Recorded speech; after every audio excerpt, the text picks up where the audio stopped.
So hello everyone, welcome to crack your job. আজকে আমরা এই ভিডিওতে দেখব আমাদের যে সিরিজ চলছিল RRC group D previous year paper সলভের উপরে। আজকে তার 28 নম্বর ক্লাস। এর আগে টোটাল 27টা শিফটের কোশ্চেন আমি তোমাদের সলভ করিয়েছি। তার প্লেলিস্টের লিঙ্ক আমি ডেসক্রিপশন বক্স এবং কমেন্ট বক্সে দিয়ে দিচ্ছি, তোমরা সেখান থেকে দেখে নিও। আর এর সাথে সাথে কিন্তু আমাদের এনটিপিসি গ্র্যাজুয়েট লেভেলের যে এক্সাম হয়েছিল এবছর, তাও কিন্তু আমি তোমাদের টপিক অনুযায়ী কমপ্লিট করাচ্ছি। টোটাল ত্রিকোণমিতি কমপ্লিট হয়ে গেছে, জিওমেট্রি কমপ্লিট হয়ে গেছে, উচ্চতা দূরত্ব কমপ্লিট হয়ে গেছে। তো সামনে একটা নতুন ভিডিও তোমাদের অবশ্যই আপলোড হয়ে যাবে খুব তাড়াতাড়ি। তো যাদের মনে হবে যে এগুলো খুব গুরুত্বপূর্ণ এবং দরকার, তারা অবশ্যই সিরিজটা দেখতে পারো। আর এর সাথে সাথে আমি আরও আরেকটা সিরিজ তোমাদের জন্য শুরু করতে চলেছি। সেখানে টোটাল 100 দিন 200টা শর্ট আমি আপলোড করব। এই শর্ট দুটো কিসের উপর থাকবে দেখো, দুটো পার্টে ভাগ হবে।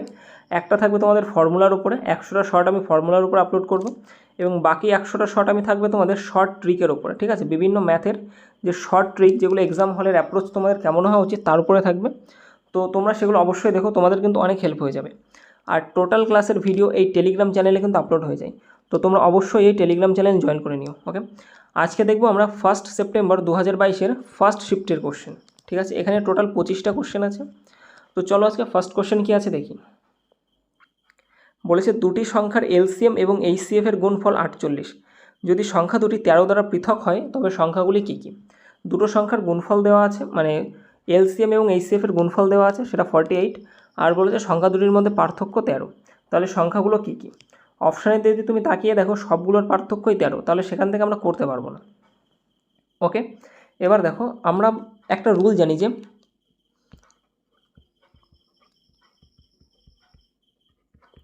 দুটি সংখ্যার গুণফল কী হয়ে যায়, এলসিএম ইন্টু এইচসিএফ। ঠিক আছে, তাহলে দুটি সংখ্যার গুণফল ধরে নাও, একটা সংখ্যা এক্স, একটা সংখ্যা এক্স, অপর সংখ্যাটা ওয়াই। তাহলে এদের গুণফল কী হয়ে যাবে, এলসিএম ইন্টু এইচসিএফ, মানে 48 হয়ে যাবে। তাহলে দেখো এমন দুটি সংখ্যা যাদের গুণ করলে 48 হয়, আবার তাদের মধ্যে পার্থক্য তোমার 13, কী কী হতে পারে। এবার চলে আসো অপশানের মধ্যে। দেখো গুণ করলে 48 কী কী হচ্ছে আমার দুটি সংখ্যা, একমাত্র দেখো 16 আর 3, এটাকে যদি তুমি গুণ করো তাহলে 48 হবে। আর এদের মধ্যে তোমার পার্থক্য হচ্ছে 13, তাহলে সঠিক অ্যান্সার হয়ে যাবে এটা। বাকি একটাও তোমার হচ্ছে না, পার্থক্য 13 করে থাকতে পারে কিন্তু গুণ করলে দেখো 48 হচ্ছে না, তাহলে সঠিক অ্যান্সার হয়ে যাবে অপশান এ। আচ্ছা, 2 দাগের কোয়েশ্চেন বলেছে রানী 3 ঘন্টায় একটা গাউন সেলাই করতে পারে। রানী 3 ঘন্টায় একটা গাউন সেলাই করতে পারে। আর পদ্মা 2 ঘন্টায় এরকম একটা গাউন সেলাই করতে পারে। আর কি আছে, পদ্মা 2 ঘন্টায় এরকম একটা গাউন সেলাই করতে পারে। উভয়েই প্রতিদিন 6 ঘন্টা করে কাজ করে। যদি তাদের 52টি গাউন সেলাই করার বড় অর্ডার থাকে এবং তারা পালাক্রমে কাজ করে এবং রানী কাজ শুরু করে, তাহলে তাদের কত দিনে কাজটি শেষ হবে। এখানে অনেকগুলো কন্ডিশন দেওয়া আছে। দেখো রানী 3 ঘন্টায় একটা গাউন সেলাই করে, ওকে, আর পদ্মা সেম গাউন 2 ঘন্টায় সেলাই করে। এবার এরা প্রতিদিন মাত্র 6 ঘন্টা করে কাজ করবে। ঠিক আছে, রানী 6 ঘন্টা কাজ করবে, পদ্মাও 6 ঘন্টা কাজ করে। আর তাদের কাছে অর্ডার এসে কতটা, 52টি গাউন তাদের তৈরি করতে হবে। আবার এরা পালাক্রমে কাজ করে, তার মানে প্রথম দিন রানী কাজ করলে দ্বিতীয় দিন পদ্মা কাজ করবে, তারপরের দিন আবার রানী কাজ করবে, তারপরের দিন আবার পদ্মা কাজ করবে। বোঝা গেল, এইভাবে তারা পালাক্রমে কাজ করে দিনে 6 ঘন্টা করে। আর কাজটা শুরু করবে হচ্ছে রানী। তাহলে বলেছে কাজটা কত দিনে শেষ হবে। দেখো 3 ঘন্টায় একটা গাউন তৈরি করে, তাহলে 6 ঘন্টায় কতটা গাউন তৈরি করবে, 6 ঘন্টায় গাউন তৈরি করবে কত, 2 পিস। আর এদিকে কে আছে, পদ্মা 2 ঘন্টায় একটা তৈরি করে, তাহলে সে 6 ঘন্টায় কটা তৈরি করবে, 3 পিস তৈরি করবে। 2 ঘন্টায় একটা তৈরি করে, তাহলে 6 ঘন্টায় কটা তৈরি করবে, অবশ্যই 3টে তৈরি করবে। তাহলে দেখো এ 6 ঘন্টায় একদিন কাজ করবে, মানে একদিনে 6 ঘন্টা কাজ করে, আবার পদ্মা একদিনে 6 ঘন্টা কাজ করে। তাহলে দুজনে মিলে দুদিনে কটা গাউন তৈরি করতে পারে, 5টা গাউন তৈরি করে। দুজনে মিলে দুদিনে কটা গাউন তৈরি করবে, 5টা গাউন। এবার দেখো বলেছে কটা, 52টা গাউন তৈরি করতে হবে। তাহলে 52-র কাছাকাছি যাও, 5-এর কত দিয়ে গুণ করতে হবে, 10, তার মানে 50টা গাউন তৈরি হয়ে যাচ্ছে। আর তাহলে এপাশেও আমার 10 দিয়ে গুণ হয়ে যাবে, তার মানে এদিকে কত দিন সময় লাগছে, 10 দুগুণে 20 দিন। দুদিনে 5টা গাউন তৈরি করে, আর 20 দিনে কটা গাউন তৈরি করতে পারবে তারা, 50টা। বোঝা গেল, 50টা তৈরি করছে। আর বাকি আছে কটা, বাকি আছে আমার 2টো গাউন। কটা গাউন বাকি আছে, 2টো।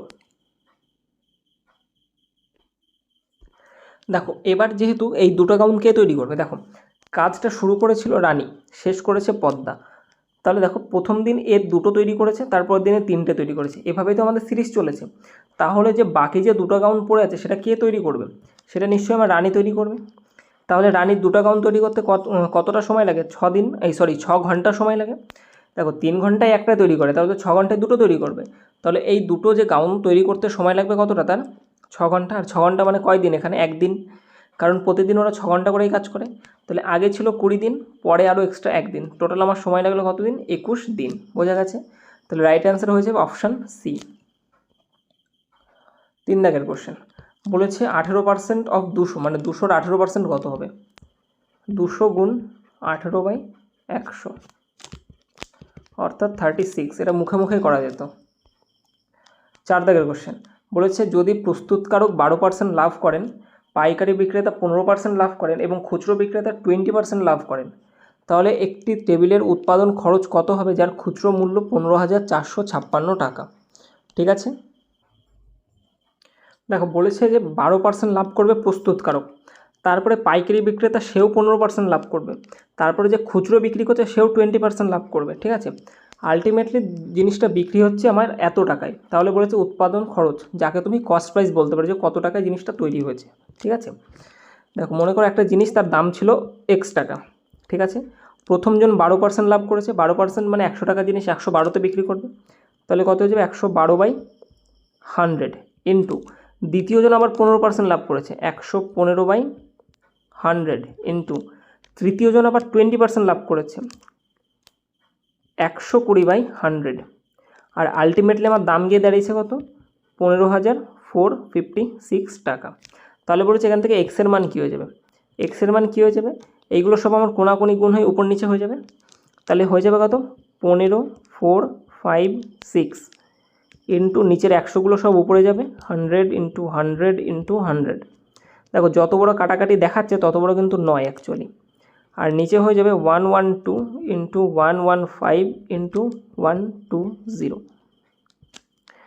0 আর একটা 0 কেটে দাও, 12 দিয়ে এটাকে কেটে যায়। দেখো 12কে 12 থাকে 3, 12 দুগুণে 24 থাকে 10, 8 বারং 96 থাকে 9, 8 বারং 96। বোঝা গেল? আচ্ছা এবার কত দিয়ে গেল? দেখো 4 দিয়ে যায়, 3 এ 4ই 12, 4 দুগুণে 8, 4 দুগুণে 8, আর এটাও 4 দিয়ে যাবে, 4 দুগুণে 8 থাকে আমাদের 4 8 32, 14 দিয়ে যায়, 14 দুগুণে 28, এটাও 14 দিয়ে যাবে, 14 2 28 আর 3 14 42, এটা দিয়ে এটা যায় হচ্ছে 5 বারে, 5 দুগুণে 10 আর 10 কেটে গেল। আলটিমেটলি আমার পড়ে আছে 10,000 টাকা। ঠিক আছে, জিনিসটার উৎপাদন মূল্য কত? 10,000 টাকা। অপশান ডি হবে রাইট অ্যান্সার। আচ্ছা কোশ্চেন নাম্বার 5 বলেছে একটা সিলিন্ডারের ব্যাস এবং উচ্চতা যথাক্রমে এত এত, তবে পাই এত ব্যবহার করে সিলিন্ডারের আয়তন কত হবে? দেখো একটা সিলিন্ডার মানে কি? একটা চোং, একটা সিলিন্ডার মানে একটা চোং। আচ্ছা একটু ব্যাকা হয়ে গেল, তবে এটাও মনে করো একটা সিলিন্ডার। সিলিন্ডারের ব্যাস মানে পুরোটা, উপর নিচে কি একটা বৃত্ত, তাহলে পুরোটার অর্ধেকটা কত হয়ে যাবে? এটা হবে ব্যাসার্ধ। ব্যাসার্ধ কত হয়ে যাবে আমাদের? 6 সেমি। আর উচ্চতা 10.5, 10.5। সিলিন্ডারের আয়তন ভলিউম আমি তোমাদের বারবার বলেছি, পাই আর স্কোয়ার এইচ। পাই মানে 22/7 ইন্টু আর স্কোয়ার মানে 6 গুণ 6 গুণ এইচ অর্থাৎ 10.5। 10.5 পয়েন্ট তুলে দাও আর নিচে 10 দিয়ে দাও।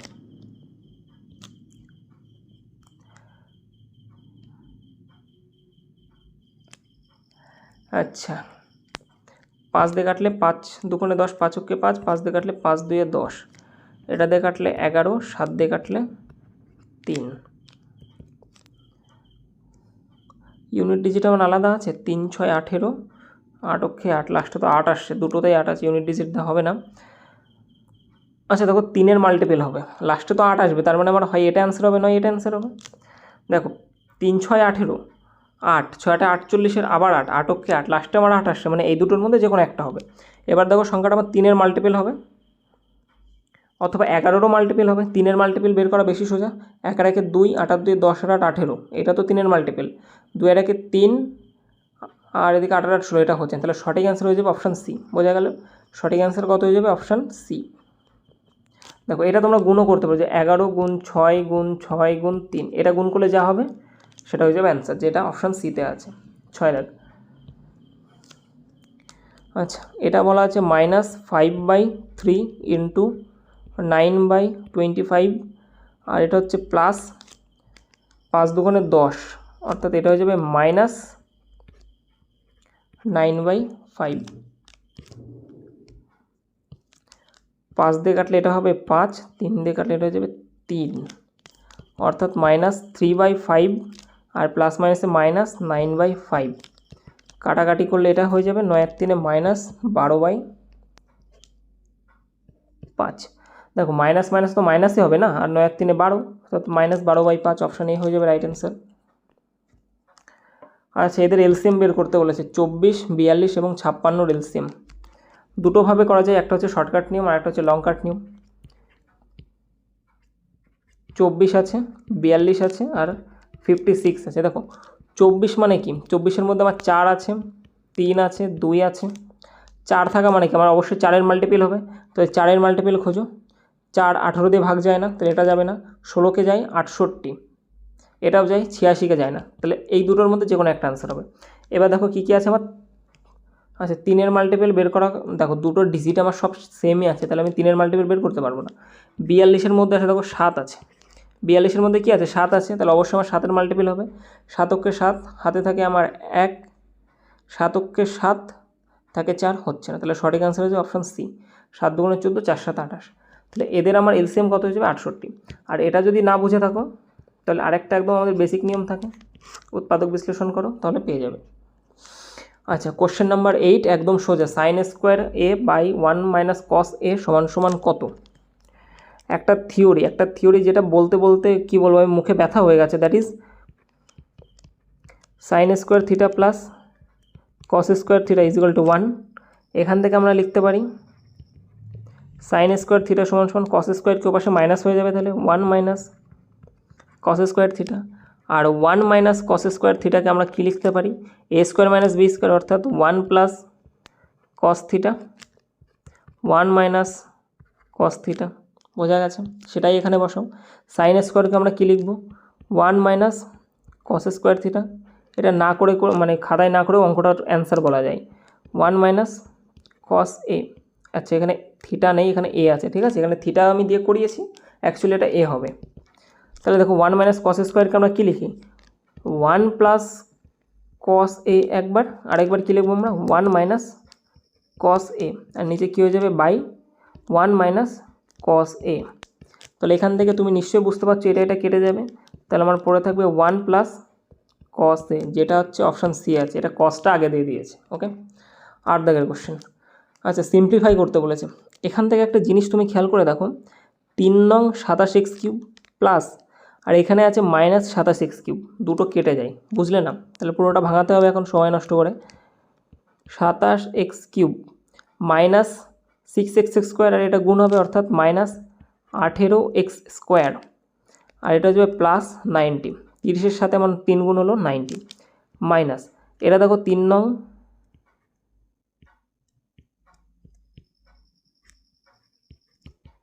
27x³ মাইনাস এটা হয়ে যাবে 9 দুগুণে 18x, ঠিক আছে। ওকে, আচ্ছা, মাইনাস মাইনাসে প্লাস 18x হবে, ঠিক আছে, প্লাস 18x, আর মাইনাস প্লাসে -270।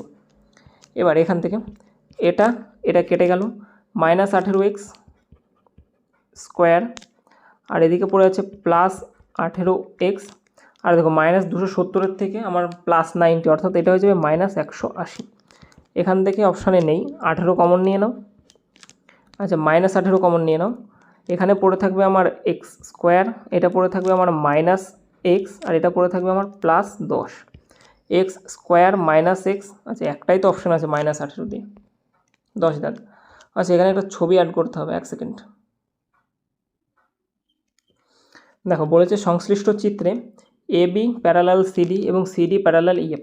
এই যে AB বাহু, CD বাহু এবং EF বাহু, এই 3টে বাহু পরস্পরের সমান্তরাল, ঠিক আছে, 3টে বাহু পরস্পরের সমান্তরাল।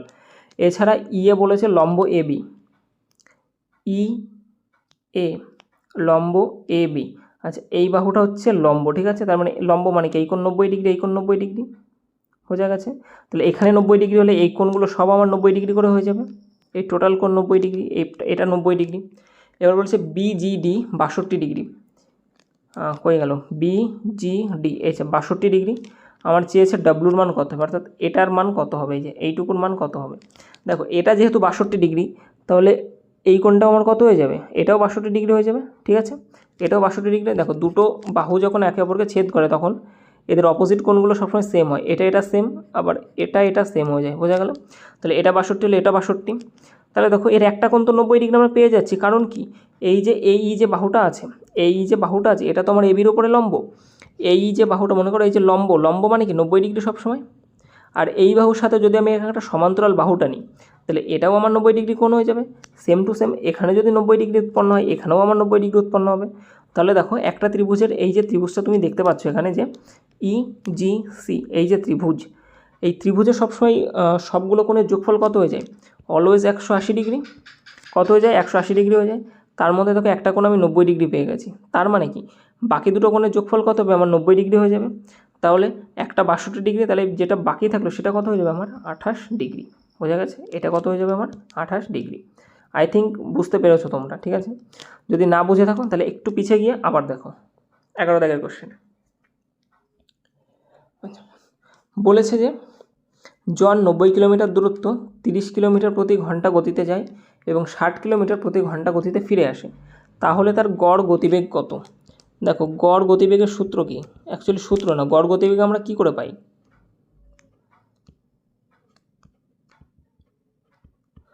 গড় গতিবেগ সমান সমান কী হয়ে যাবে,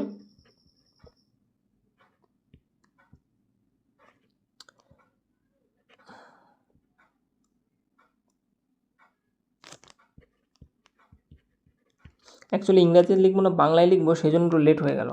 আচ্ছা মোট দূরত্ব বাই মোট সময়। দেখো মোট দূরত্ব কত আমাদের, মোট দূরত্ব দেখো 90 কিলোমিটার একবার গেছে আবার ফিরে এসছে, তাহলে টোটাল দূরত্ব আমার কত হয়ে যাবে 90 যোগ 90 বাই মোট সময়।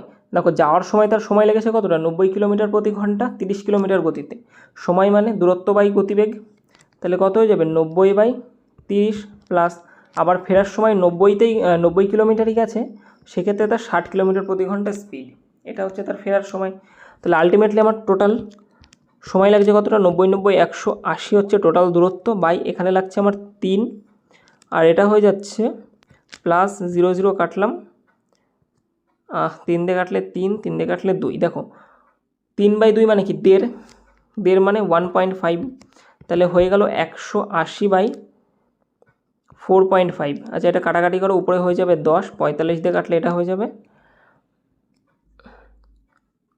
2 4, 4, অর্থাৎ 4 10 40 কিলোমিটার পার আওয়ার। তাহলে তার গড় গতিবেগ কত, 40 কিলোমিটার প্রতি ঘন্টা। 12 দাগের কোশ্চেন। আচ্ছা সরলীকরণ করো। এটা দেখো আমি তোমাদের একদম সিম্পলভাবে দেখিয়ে দিচ্ছি। দেখো আমার দেখো বেস সেম আছে, বেস সেম থাকলে কী হয়ে যায়, পাওয়ারে পাওয়ারে বিয়োগ হয়ে যায়। তাহলে পাওয়ারে পাওয়ারে বিয়োগ হলে নিচে কত থাকবে আমার, উপরে 5-এর পাওয়ার 3 ছিল, তাহলে নিচে 5-এর পাওয়ার 6 আছে। আচ্ছা ঠিক আছে আমি দেখো তোমাদের সিম্পলিভাবে দেখাচ্ছি, তোমাদের পাওয়ার অত মনে রাখার দরকার নেই। 5 উপরে কতগুলো আছে, 3টে আছে, 5 গুণ 5 গুণ 5, 27 আছে একটা, ইন্টু 7 ইন্টু 10 আছে 3টে, 1টা 2টো 3টে, এটুকু ক্লিয়ার। এবার নিচে দেখো 5 কটা আছে, 6টা, 5 গুণ 5 গুণ 5 গুণ 5 গুণ 5 গুণ 5, 3 আছে 2টো, 4 আছে একটা। আচ্ছা এবার এখান থেকে দেখো 1টা 2টো 3টে 5, 1টা 2টো 3টে 5 কেটে গেল, 5, আচ্ছা 5 দিয়ে কাটলে এটা হয়ে যাবে 2, 5 দিয়ে কাটলে এটা হয়ে যাবে 2, আর 5 দিয়ে কাটলে এটা হয়ে যাবে কত 2, বোঝা গেল। 1টা 2টো 2 দোকানে 4 আর 4 কেটে গেল, 3 ত্রিক্ষে 9, 3 9 27, 3 দোকানে 6, সঠিক অ্যান্সার হয়ে যাবে কত 6, অপশান এ হয়ে যাবে রাইট অ্যান্সার, বোঝা গেছে। নেক্সট 6। আচ্ছা নেক্সট কি বলেছে 13 দাগ, যে একটা সংখ্যা থেকে একটি সংখ্যার 7 গুণ থেকে 14 কমানো হলো, তাহলে সংখ্যাটির 5 গুণ এবং 6-এর যোগফলের সমান। মনে করো একটি সংখ্যা দেওয়া আছে এক্স, এক্সের 7 গুণ মানে 7x, তার থেকে 14 কমিয়ে দাও, দিলাম। বলেছে সংখ্যাটার 5 গুণ অর্থাৎ 5x এবং 6-এর যোগফলের সমান অর্থাৎ +6, এই দুটো সমান হয়ে যাবে। তাহলে 7x আর এপাশে আছে 5x, তাহলে 5x এপাশে আসলে 2x পড়ে থাকবে, আর 14 ওপাশে গেলে কী হয়ে যাবে, যোগ হয়ে যাবে, তাহলে 20 হয়ে গেল। তাহলে x এর মান কত হয়ে গেল আমার 10। নেক্সট কোশ্চেন, এর থেকে সোজা অঙ্ক আর হয় না। আচ্ছা 14 দাগ কী বলেছে, একটি 2 অঙ্কের সংখ্যা, তার অঙ্কগুলো উল্টিয়ে পাওয়া সংখ্যা যোগ করলে প্রাপ্ত হয় 99। সংখ্যাটির অঙ্কগুলোর পার্থক্য 5 হলে সংখ্যাটি কী কী হতে পারে। আচ্ছা একটা 2 অঙ্কের সংখ্যা আছে এবং তার অঙ্কগুলো, মানে মনে করো একটা সংখ্যা 13 দেওয়া আছে, তার উল্টো সংখ্যা কী হয়ে যাবে 31, 12 দেওয়া থাকলে 21, অর্থাৎ উল্টে লিখতে হবে, ঠিক আছে। এককের ঘরের অঙ্ক আর দশকের ঘরের সংখ্যা এগুলোকে চেঞ্জ করতে হবে, ইন্টারচেঞ্জ আর কি। আচ্ছা দেখো তাহলে 38 আর এর উল্টো কত হয়ে যাবে, 83 আর তার উল্টো হয়ে যাবে কত 38, যোগ করলে কত হবে বলেছে 99, যোগ করে দেখো 3 আর 8 11, 1 আসছে লাস্টে, তাহলে এটা আমার হচ্ছে না। 18 আর 81, 8 আর 1 9, 8 আর 1 9, সঠিক অ্যান্সার হয়ে গেল। Next page. আচ্ছা তাও করি, 72,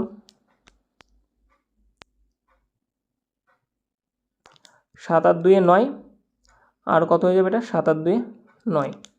আচ্ছা আর কত, এটা 16 মানে 61, 6 আর 1 7, মানে এটাও হচ্ছে না। এবারে একটা বিষয় দেখো, এখানে আমি তোমাদের একটু ভুল বলেছি, ভুল ইচ্ছা করেই বলেছি। দেখো 8 আর 1 9 আর 81, এই দুজনের যোগফল কিন্তু আমার 9 হচ্ছে, কিন্তু এখানে ওরা আরেকটা কন্ডিশন দিয়েছে তোমাকে যে পার্থক্য 5, সংখ্যা দুটির পার্থক্য কত 5, মানে অঙ্কগুলোর পার্থক্য আর কি। এখানে 1 আর 8-এর পার্থক্য কত 7 হয়ে যাচ্ছে, তাহলে এটা আমার সঠিক অ্যান্সার কী করে হবে, এটাও হবে না। এখানে দেখো এদের পার্থক্য কত 2 আর 7-এর মধ্যে 5, তাহলে সঠিক অ্যান্সার হয়ে যাবে এটাই। দেখেছো, অঙ্ক ভালো করে পড়বে এবং তারা কি কন্ডিশন বলেছে সেটা কিন্তু অবশ্যই মনে রাখবে, তবেই তুমি অঙ্ক করতে পারবে।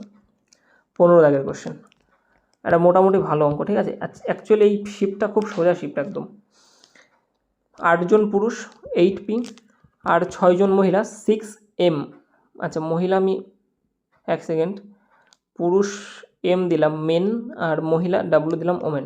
6 জন মহিলা 5 দিনে একটি কাজ করতে পারে, এই টোটাল কাজ করে কত দিনে 5 দিনে।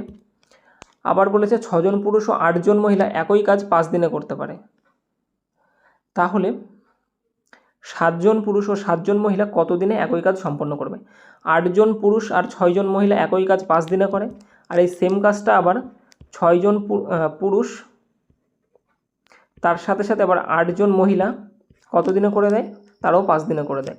তাহলে এখান থেকে দেখো আমি রেশিও কত পাচ্ছি, 5 5 কেটে দাও, 8টা m আর 6টা m, 6টা m এপাশে আসলে মাইনাস হয়ে যাবে অর্থাৎ 2m সমান সমান দেখো 6w ওপাশে গেলেও মাইনাস হবে অর্থাৎ 2w। তাহলে m ইস টু, আচ্ছা এইভাবে লিখি, m/w সমান সমান হয়ে যাবে 2/2 সমান সমান 1/1। এদের ক্যাপাসিটি কত করে 1 ইউনিট করে, তাহলে আমার টোটাল কাজ কত হয়ে যাবে 8 গুণ 1 প্লাস 6 গুণ 1, যে কোনো এক জায়গায় তুমি এই m আর w মান বসিয়ে দাও।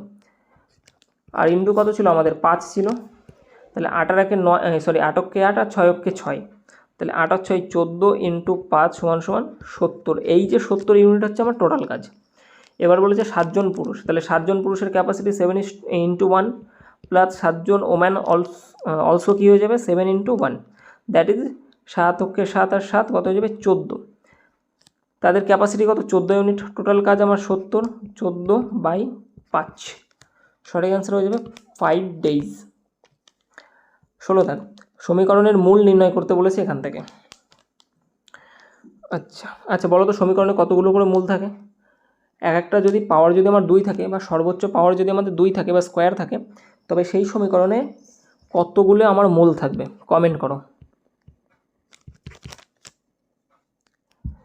আচ্ছা দেখো এখানে কি আছে, a মাইনাস বি তার হোল স্কোয়ারের সূত্র, অর্থাৎ a square minus 2ab plus B square, a minus B তার হোল স্কোয়ার হয়ে যাবে a square minus 2ab plus B square, সেটাই আমরা লিখব।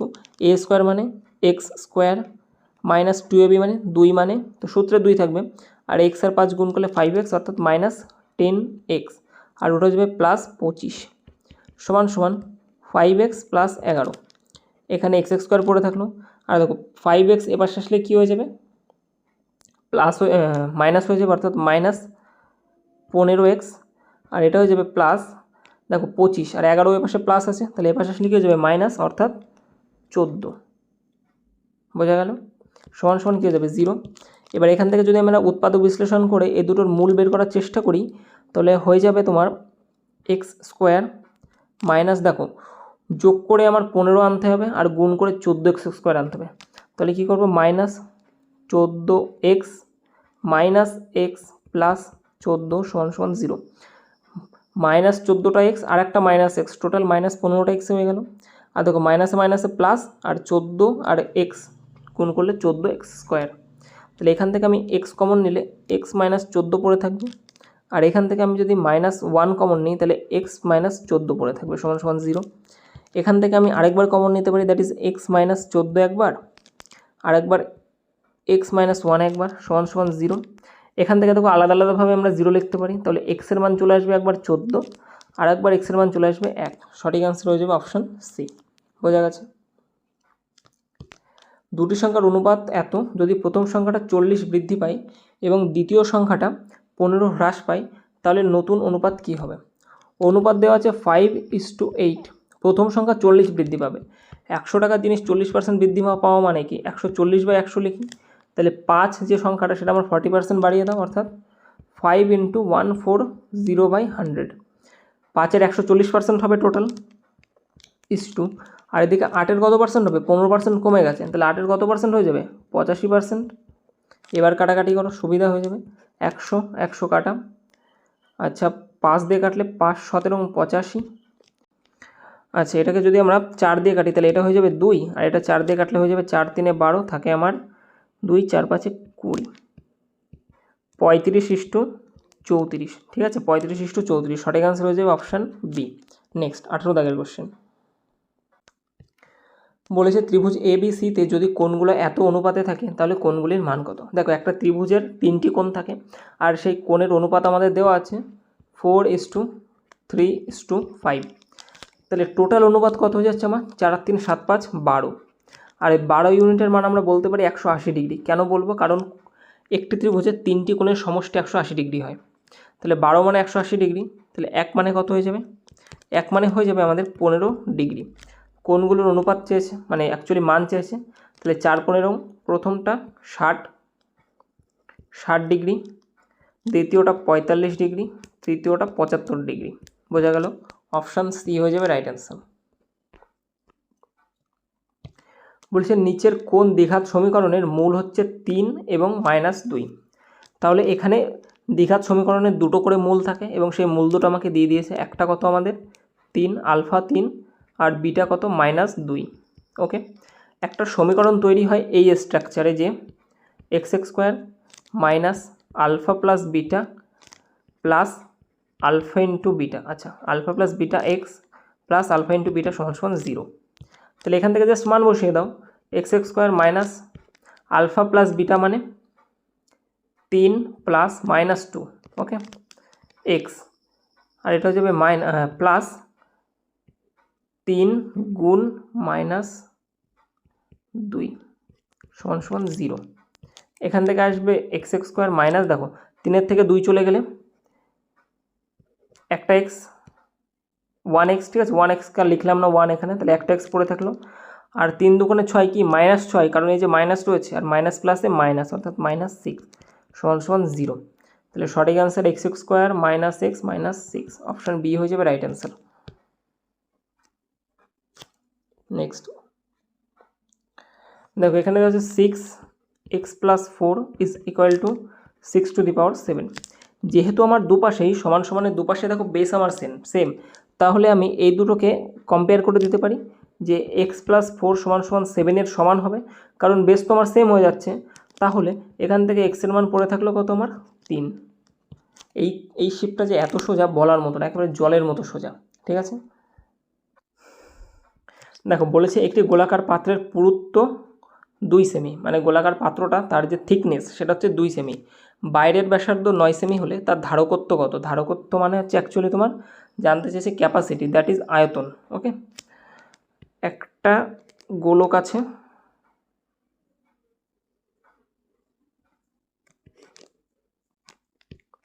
এর পুরুত্ব মানে ভিতরে তাহলে আরেকটা গোলক থাকবে,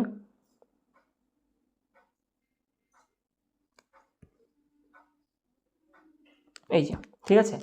এবার দেখো পুরুত্ব মানে কি, এই যে থিকনেসটা, দাঁড়াও মার্ক করে দিই,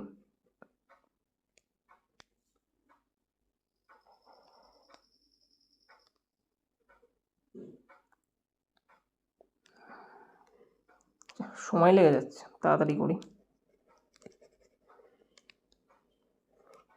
এই যে, এবার তুমি আশা করি বুঝতে পারছো, এই যে থিকনেসটা বলেছে 2 সেমি, আর ভিতর থেকে বড় যে বাইরের ব্যাসার্ধ, অর্থাৎ বড় যে ত্রিভুজ গোলকটা, এর ব্যাসার্ধ বলেছে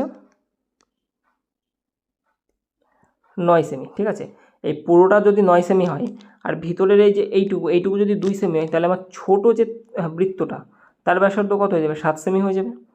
এবার দেখো ছোট বৃত্তটার মধ্যে কতটা জল ধরবে বা এর আয়তন কত, এইটুকুই তো আমার বের করতে বলেছে। ক্যাপাসিটি মানে কি, যেখানে আমার তোমার থিকনেস বেশি, তার মধ্যে কি আমার জল টল ঢুকবে? যতটা মোটা, সে মোটার মধ্যে কি কিছু রাখতে পারি আমরা? পারি না। তাহলে ভিতরে যেটুকু ফাঁপা থাকে সেটুকুর মধ্যে আমরা রাখি। আর ভিতরে যে ফাঁপা যে এরিয়াটা আছে, এটা কি, এটা হচ্ছে আমার ছোটো বৃত্ত, তার ব্যাসার্ধ কত বলেছে? 7 সেমি।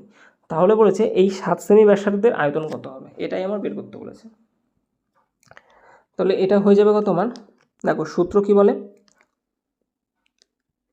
গোলকের আয়তন কী হয়ে যায়? 4/3 পাই আর কিউব। তাহলে লেখো 4/3 ইন্টু 22/7 ইন্টু আর কিউব, মানে 7 গুণ 7 গুণ 7, 7 দিয়ে কেটে দাও। আচ্ছা, আমার পড়ে থাকবে 4/22 88 ইন্টু 7 7 49। আচ্ছা, এটা তো রাফ করবো, এক সাইডে নিয়ে যাই। দেখো এটাই না, কোনো রকম কোনো কিছু ঠিক করা গেল না অ্যাকচুয়ালি। শর্টকাট না বের করতে পারিনি, এটা তোমার গুণ করতে হবে। 8 নং 72 2 হাতে 7, 4 32 সাথে 39, 392, 2 11 হাতে 1,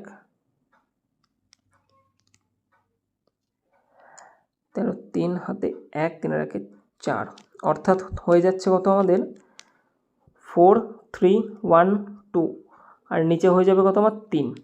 দেখো প্রথমবার আমার ভাগ করতে হবে, এটা 4312 দিয়ে প্রথমে কতবার যাবে আমার? 14 বার দিতে পারি, 3 14 42, অপশান ডি হয়ে যাবে রাইট অ্যান্সার, ঠিক আছে। এই ছোট্ট গুণটা তোমার একটু করতে হবে, যা আহামরি বেশি সময় লাগে না, একটুখানির মধ্যেই হয়ে যায়। আর দেখো 14 দিয়ে কেন দিলাম, কারণ 14 দিয়েই আমার যায়, আর 14 দিয়ে শুরু একটাই আছে মাত্র অপশানে। ওকে, 23 দাগের কোশ্চেন, সরি 22 দাগের কোশ্চেন, হ্যাঁ 22 দাগের কোশ্চেন বলেছে এক্স 20টি শার্টের অর্ডার দিয়েছেন, যার প্রত্যেকটি চিহ্নিত মূল্য 750 টাকা করে। দোকানদার 20টি শার্ট কেনার জন্য 20% ছাড় দিয়েছেন, আরও 500 টাকা ছাড় দিয়েছেন কারণ নগদে অর্থ প্রদান করা হয়েছে, মানে ক্যাশ দিলে 500 টাকা ছাড়। তাহলে প্রতিটা শার্টের চূড়ান্ত বিক্রয় মূল্য কত হয়ে যাবে? আচ্ছা, একটা লোক সে 20টা শার্টের অর্ডার দিয়েছিল, যার প্রত্যেকটার মার্ক প্রাইস ছিল হচ্ছে 750 টাকা করে, ঠিক আছে। এমআরপি লেখা ছিল 750 টাকা করে। দোকানদার 20টা শার্ট, মানে অনেকগুলো শার্ট একবারে কিনছে, সেই জন্য 20% করে ছাড় দিয়েছে। ওকে, প্রত্যেকটা শার্টের উপরে না, কিন্তু টোটাল শার্টের উপরে, টোটাল যা দাম তার উপরে 20% করে ছাড় দিয়েছে। আর যেহেতু ক্যাশে প্রাইস দাম দিচ্ছে, তার জন্য এক্সট্রা 500 টাকা ছাড় দিচ্ছে। এবার বলেছে যে তোমার তাহলে প্রত্যেকটা শার্টের বিক্রয় মূল্য কত হয়ে যাবে। দেখো আগে আমার দেখতে হবে প্রতিটা শার্টের আমার চিহ্নিত মূল্য কত। টোটাল শার্ট আমার 20টা, এক একটা শার্টের দাম হচ্ছে 750 টাকা করে। এটা হচ্ছে আমার টোটাল এমআরপি, ঠিক আছে, টোটাল এমআরপি। এবার যে দোকানদার, সে তো তোমার এক একটা শার্টের উপরে 20% ছাড় দেয়নি, সে টোটাল যা দাম হয়েছে তার উপরে 20% ছাড় দিয়েছে। তাহলে এটা কি আমার টোটাল দাম, এর উপরে 20% ছাড় দেওয়া মানে আমি দিচ্ছি কত টাকা? 80% টাকা, 80/100 এই গেল। এরপরে আরও 500 টাকা ছাড় দিয়েছে, কেন? ক্যাশে আমি পেমেন্ট করছি তাই, ঠিক আছে, ক্যাশে পেমেন্ট করছি সেই জন্য।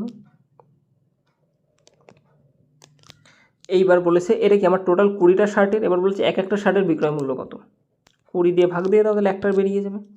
আচ্ছা 20 দিয়ে যদি একে কাটি, এটা 20 20 কেটে গেল, আর 20 দিয়ে আমার এটাকেও কাটতে হবে, ঠিক আছে। 20 দিয়ে এটাকে কাটা হয়ে যাবে আমার 2 হাতে 10 5 25। তাহলে এটা হয়ে যাবে আমার, দেখো এই পার্সেন্টেজ 0 0 এই 0 এই 0, 8 75 হয়ে যায় আমার 600, 600 মাইনাস 25, অর্থাৎ প্রতিটা শার্টের যে মূল্য 575, 575 টাকা করে প্রত্যেকটা শার্টের মূল্য। বোঝা গেছে? এবার অনেকে হয়তো এই জায়গাটা বুঝতে পারোনি যে একে তো নয় আমি 20 দিয়ে ভাগ দিতে পারলাম, কিন্তু একে কেন দিলাম? তাদের জন্য দেখো আমি ভেঙে করিয়ে দিচ্ছি। 20খানা শার্ট আছে আমার কাছে, অর্ডার দিয়েছি, প্রত্যেকটা শার্টের দাম আমার 750 টাকা করে, তাহলে এই হচ্ছে আমার টোটাল দাম। এবার আমি তো পুরো টাকা দিইনি, আমাকে 80% টাকা দিতে হচ্ছে এই টোটাল দামের, কারণ 20% ছাড়, তাহলে এর 80% দাম আমি দেবো, 80/100, এটুকু করে নাও। তাহলে আমার টোটাল দাম কত পড়ছে আগে দেখো, 0 0 0 কেটে দিলাম, 75 দোকানে হয়ে গেল 150, আর 150 15 8 হয়ে গেল 12,000 টাকা। এই পর্যন্ত দাম হয়েছে আমার 12,000 টাকা, কিন্তু যেই আমি ক্যাশ টাকা দিচ্ছি অমনি আমার 500 টাকা ছাড়, 500 টাকা বাদ দিয়ে দাও, তাহলে হয়ে গেল 11,500 টাকা। এবার বলেছে প্রত্যেকটা শার্টের বিক্রয় মূল্য, এই যে 11,500 টাকা, এটা তো 20টা শার্টের বিক্রয় মূল্য, তাহলে প্রত্যেকটা শার্ট মিন্স 20 দিয়ে ভাগ দিয়ে দাও, সেই একই আসবে 575 টাকা। বোঝা গেছে? সঠিক অ্যান্সার হয়ে যাবে অপশান এ। যার যেটা ভালো লাগবে সে সেটা করবে। আচ্ছা, 23 দাগের অঙ্কটা একটু বলেছে, দুটি ডেটা সেট এ এবং বি রয়েছে, উভয় ডেটার গড় একই, বি ডেটার মধ্যম মান যেটাকে মিডিয়ান বলে, এ ডেটার মধ্যম মান মানে মিডিয়ান মানের দ্বিগুণ, তাহলে এ এবং বি এর মোডের মধ্যে সম্পর্ক কী? ঠিক আছে, দেখো দুটো ডেটা সেট দেওয়া আছে এরকম, যে আমরা মোড জানি, মোড সমান সমান কী হয়ে যায়, 3 মিডিয়ান মাইনাস 2 মিন। ঠিক আছে, যেহেতু দুটো সেট আছে তাহলে আমরা দুটো সেট লিখব,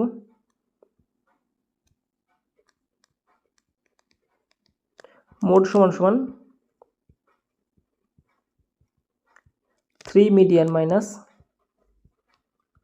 2 মিন। এটুকু ক্লিয়ার? এবার দেখো বলেছে এক একটা এ করে, তার মানে এটা এ লিখে দাও, এ এ এ, আর এটা বি। ওকে, এটা কী হয়ে যাবে, বি। আমাকে বলেছে যে উভয় ডেটার গড় একই, উভয় ডেটার গড় কি আমার এক, সেম টু সেম গড়। ঠিক আছে, তাহলে এখানে গড় দেখো 2 মিন বি, এখানে 2 মিন এ, তাহলে এখানে আমি লিখে দিতে পারি এর জায়গায় 2 মিন বি, কারণ গড় আমার একই বলেছে, একই লিখলাম। এবার বলেছে কি এ ডেটার মধ্যম মানের দ্বিগুণ, বি ডেটার মধ্যম মান, মানে এই যে বি ডেটার মধ্যম মান এটা হচ্ছে আমার এ ডাটার মধ্যম মানের দ্বিগুণ। এ ডাটার মধ্যম মান কত আমার, মিডিয়ান কত, 3 মিডিয়ান, 3 মিডিয়ান এ, তাহলে দ্বিগুণ মানে কি আমার 6 মিডিয়ান এ হয়ে যাবে। তাহলে এখানে আমি লিখে দিতে পারি এটাকে, আচ্ছা এটাকে আমি লিখে দিতে পারি কি হয়ে যাবে, 6 মিডিয়ান এ। বোঝা গেল? এর দ্বিগুণ বলেছে তাহলে তাই হয়ে যাবে। আর এ পাশে কি দুজনই সেম, তার মানে মাইনাস, আচ্ছা ওখানে তো লেখাই আছে। এবার কি করবে, এবার বিয়োগ করবে। ঠিক আছে, এবার এখান থেকে এটা বিয়োগ করে দেবে, বড়টা থেকে ছোটোটা বাদ দিয়ে দেবে। কীরকম করে করব, mod B minus mod A, এই দেখো এই মোড বিয়োগ করছে এপাশে, তাহলে এপাশেও কি আমার বিয়োগ হয়ে যাবে, অর্থাৎ এইটা আগে মোডেরটা লেখো 6 মিডিয়ান মাইনাস 2 মিন আছে, আর মাইনাস কী হয়ে যাবে 3 মিডিয়ান, আচ্ছা এটা বি কিন্তু, ঠিক আছে 2 মিডিয়ান বি, 3 মিডিয়ান মাইনাস 2 মিন বি। ওকে, 2 মিন বি। এখান থেকে দেখো কি থাকছে আমার 6 মিডিয়ান, আচ্ছা মিডিয়ান শুধু এমইডি লিখছি, ঠিক আছে, মাইনাস আচ্ছা 6 মিডিয়ান তো এ হবে, 6 মিডিয়ান এ মাইনাস 2 মিন বি, আর মাইনাস এপাশে থাকবে আমার 3 মিডিয়ান এ, 3 মিডিয়ান এ মাইনাস, আচ্ছা মাইনাস মাইনাসে কী হয়ে যাবে, প্লাস হয়ে যাবে, প্লাস 2 মিন বি, 2 মিন বি মাইনাস 2 মিন বি প্লাস, তার মানে এটা গেল 6 মিডিয়ান এ থেকে 3টে মিডিয়ান এ চলে গেলে পড়ে থাকবে আমার 3 মিডিয়ান এ, আর এপাশে আমার কি পড়ে আছে, মোড বি মাইনাস মোড এ। সঠিক অ্যান্সার হয়ে যাবে অপশান সি হয়ে যাবে রাইট অ্যান্সার। ওকে, অপশান সি হয়ে যাবে রাইট অ্যান্সার। 24 দাগের কোশ্চেন, সরলা ও কিশোরের বর্তমান বয়সের যোগফল 26 বছর। সরলা প্লাস কিশোর 26 বছর।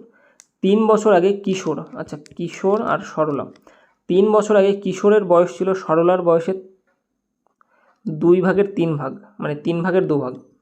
3 বছর আগে কিশোরের বয়স ছিল সরলার বয়সের 1.5 গুণ আর কি। অ্যাকচুয়ালি কিশোরের বয়স কি বেশি ছিল, তাহলে কিশোরের বয়স কত হয়ে যাবে 3 আর সরলার কত 2। এটা কবে, এটা ছিল 3 বছর আগে। 3 বছর আগে মানে দুজনের বয়স 3 করে টোটাল 6 বছর কমবে। তাহলে 20 থেকে 6 26 থেকে 6 বাদ দিলে 20 হয়ে গেল। তাহলে 3 আর 2 5, এটা তো আমার 3 বছর আগের। তাহলে 5 ইউনিট মানে কত আমার 20 বছর, 1 ইউনিট মানে 4 বছর। তাহলে সরলার বর্তমান বয়স কত, কিশোরের বর্তমান বয়স 12 হবে আর সরলার কত হয়ে যাবে 4 দুখানে 8 বছর। এবার বলেছে বর্তমান বয়স মানে কি 3 বছর আগে ছিল এটা, তাহলে আরও 3 যোগ হবে অর্থাৎ 11 বছর। অপশান ডি হয়ে যাবে রাইট অ্যান্সার। আজকে লাস্ট কোশ্চেন,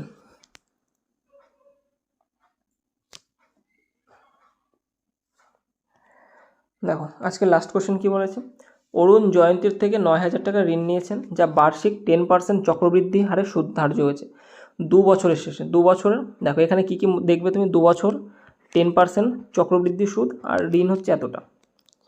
আমার 9,000 টাকা আমি নিয়েছি, চক্রবৃদ্ধি হারে সুদ দেবো, প্রথম বছর 10%, তাহলে পার্সেন্টেজের জন্য দুটো শূন্য চলে যায়। আমি বারবার তোমাদের বলি, আজকে দেখিয়ে দিচ্ছি কেন যাই। 9,000 টাকা, 9,000-এর 10% 10/100, এই 0 এই 0 এই 0 এই 0, দেখো পার্সেন্টেজের জন্য আমার দুটো শূন্য চলে গেল। তো তাহলে কত হয়ে যাবে এখানে 900 টাকা। তাহলে প্রথম বছর কত টাকা সুদ হবে, 900 টাকা সুদ হবে, বোঝা গেল। তাহলে এর সাথে আমার কী হয়ে যাবে 900, তাহলে দেখো প্রথম বছরের সুদ কত আমার 900 টাকা, বোঝা গেছে। দেখো দ্বিতীয় বছর, কারণ 2 বছর, দ্বিতীয় বছর কত টাকা সুদ হবে, এই 10%-এর সুদ হবে আমার 900 টাকার উপরে। তাহলে এর 10% কত হয়ে যায়, 900-র 10% হয়ে যাবে, দেখো পার্সেন্টেজ দুটো শূন্য খেয়ে নেবে অর্থাৎ 90 টাকা। প্রথম বছর 900 টাকা আর দ্বিতীয় বছর কত হয়ে গেল আমার 90 টাকা। এবার আমাদের যেহেতু 2 বছর, তাহলে এর অনুপাতটা কত হয়ে যাবে 2:1, এটা গুণ। ওকে, দেখো 2 বছরের হয় 2:1, 3 বছরের হয়ে যায় 3:3:1, 4 বছরের হয়ে যায় 4:6:4:1। ওকে, 5 বছরেরও এরকম হয়, 6 বছর সব করা যায়। তাহলে যেহেতু 2 বছরের অনুপাত কত 2:1, আচ্ছা 2:1 কেন লিখি, 9,000 টাকার 10% হারে প্রথম বছর 900 টাকা সুদ দিতে হবে। দাঁড়াও 9,000 টাকা বুঝিয়েই দিই, 9,000 টাকা প্রথম বছর 900 টাকা সুদ দিতে হবে, দ্বিতীয় বছরও তো এই 9,000 টাকার উপরে আমার সুদটা দিতে হবে নাকি, 900 টাকা দিতে হলো। এবার দেখো যেহেতু চক্রবৃদ্ধি সুদ, এই যে 900 টাকা প্রথম বছর আমার সুদ হয়েছিল সেটা তো আবার আসলের সাথে জুড়ে যায়, তাহলে সেক্ষেত্রে এই 900 টাকারও তো আমার সুদ দিতে হবে, দ্যাট ইজ 10% হারে দিতে হবে 90 টাকা। তাহলে দেখো এই হয়ে গেল আমার টোটাল সুদ। প্রথম বছর 900 টাকায় দিতে হচ্ছে, কারণ প্রথম বছর তার আমার সুদ হয়নি, প্রথম বছরে আমার 900 টাকা দেবো তবেই না সুদটা হবে 10% হারে। তাহলে প্রথম বছরের সুদ 900 টাকা, দ্বিতীয় বছরের সুদ আবার সেই 900 টাকা, আবার এই 900 টাকার উপরে আবার 10% লাগিয়ে 90 টাকা। তাহলে দেখো 900 টাকা কবার, দুবার হয়েছে। আর দেখো মেইন আমার সুদ কতবার দিচ্ছি, দুবার দিচ্ছি, আর সুদের ওপরে সুদ কবার দিচ্ছি, একবার দিচ্ছি, সেই জন্য 2:1। আর এইভাবে করেই বাকিগুলো বের করা যায়, এইভাবে করেই আমরা অনুপাত লিখি। তাহলে 9 দুগুণে কত হয়ে গেল এখানে 1800, আর এপাশে 90 90, অর্থাৎ টোটাল এটা হচ্ছে আমার টোটাল সুদ 1890 টাকা। আচ্ছা আমার কাছে চেয়েছে কত দেবো, তাহলে 9,000 টাকা আমার আরও যোগ হবে, 0 9 8 10, 10,890 টাকা। অপশান বি হয়ে যাবে right answer. So thank you, এই ছিল আজকে তোমাদের টোটাল 25টা কোশ্চেনের সলিউশন। আই হোপ ভিডিওটা তোমাদের ভালো লেগেছে এবং তোমরা কিছু শিখতে পেরেছো।